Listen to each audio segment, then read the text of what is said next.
Эту удивительную на самом деле книгу написал татарский филолог, ученый, писатель из Набережных Челнов Рафис Салимжанов.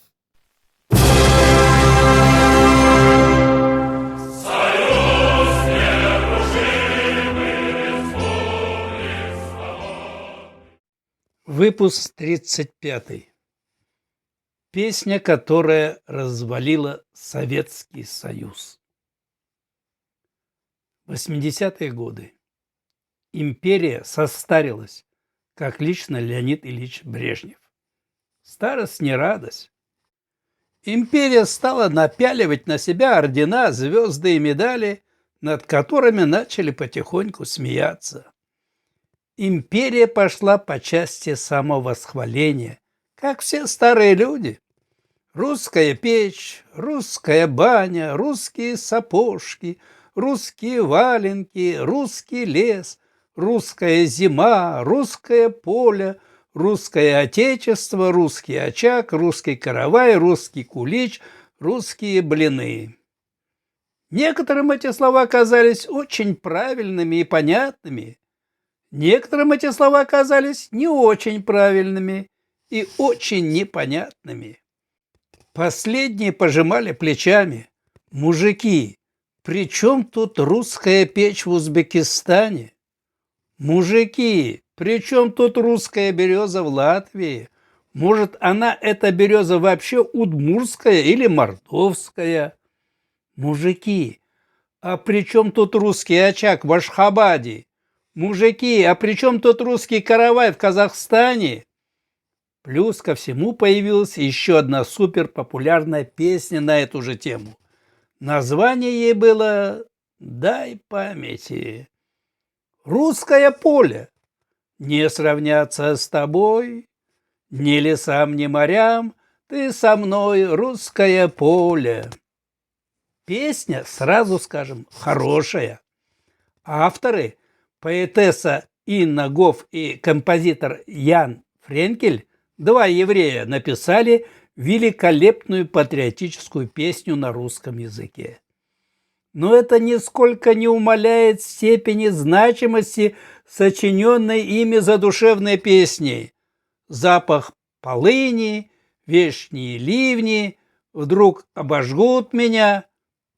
Меня, в скобках заметим, от тюркско-татарского «мине». Вдруг обожгут меня прежней тоской. Да, песня действительно замечательная. Поплакать даже можно, вспоминая все поля, которые видел. Но это песня, которая развалила Советский Союз. Это не мои слова, между прочим. Так говорят многие. Потом кто-то уже начал петь еще и о русском солнце. Вроде бы оно, конечно, тоже правильно. Русское солнце, великое солнце. В Казахстане, Туркменистане, Таджикистане, Армении, Грузии, Молдавии следили за всем этим движением по обладанию Божьей погодой, Божьей березой, Божьим лесом, Божьими деревьями и всеми остальными атрибутами земли и окружающей среды. Смотрят, до полей добрались. Зиму прибрали, проводы русской зимы. Береза давно не наша. Печь, кстати, от тюркско-татарского «пыш». Печь русская, не подходи, убью. Уже и до солнца поднялись.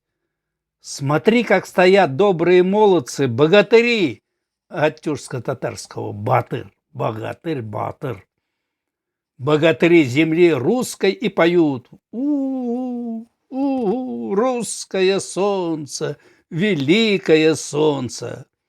Вот собрались они и сказали: мужики, айда пойдем по домам, может, хоть луну себе оставим. СССР. Страна взорвалась изнутри. Страна пошла против своей природы.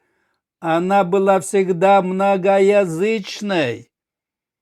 Теперь хотела стать почему-то одноязычной. Ха-ха. Почему бы не посмеяться, если это действительно смешно? Старший брат зашел слишком далеко в части восхваления самого себя. Младшие братья потихоньку начали оглядываться по сторонам и взяли да пошли по своим национальным квартирам, чтобы не оставаться без ничего. Можно я скажу хотя бы в бане, отчего страна СССР развалилась? Она развалилась от всего русского.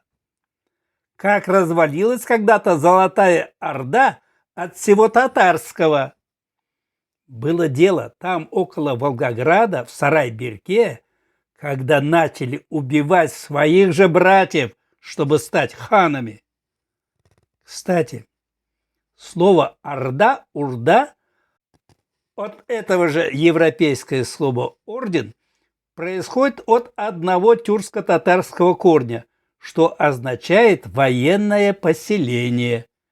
Между прочим, это не историческое, в кавычках, слово требует дальнейших изучений, потому что в мире когда-то жили-были город Ур и государство Урарту, которые существовали 2500–3 тысячи лет тому назад на территории нынешней Турции, Ирана и Азербайджана. Такое бывает и часто. Германия тоже развалилась в 1945 году от всего немецкого. Так что будьте внимательнее в этих делах.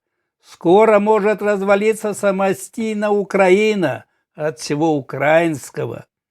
Так что не тяните одеяло на себя.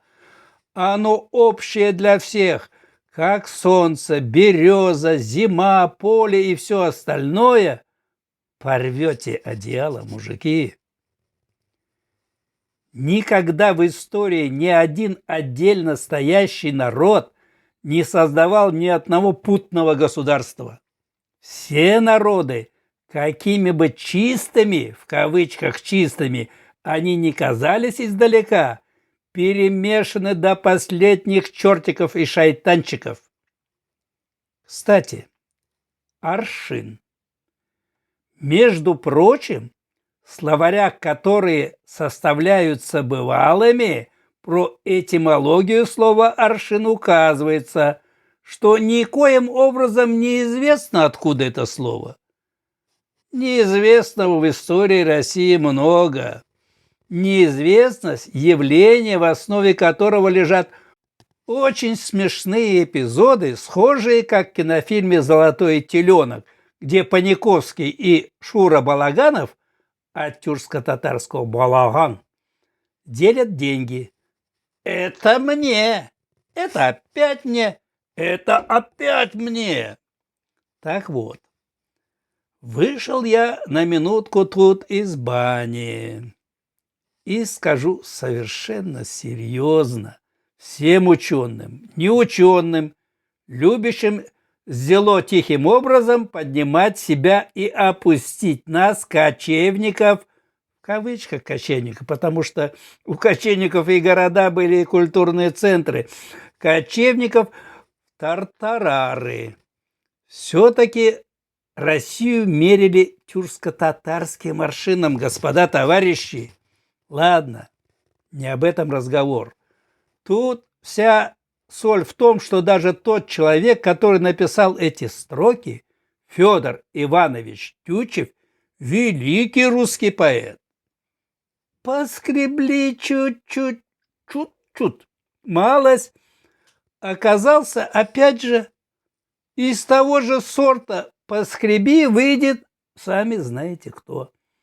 Подожди, что это я заладил? Татарское, да тюрко-татарское.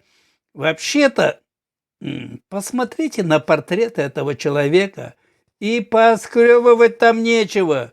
Что ж, это бывает в российской истории, часто бывает.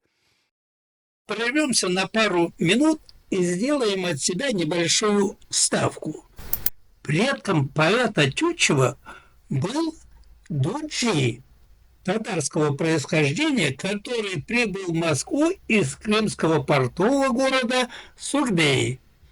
По одной из версий, предок Тютчева носил фамилию Тютчи, что означает в переводе с русского языка «игрок на пастушьем рожке». Вообще-то, давайте споем вслед за внуком татарского Мурзы, то есть Тютчева, в скобках заметим. Я встретил вас, и все былое в отжившем сердце ожило.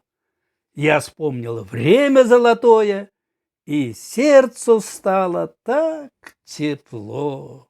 Что досмотрели видео до конца, следите за нашими выпусками, продолжение следует. Давамы бар.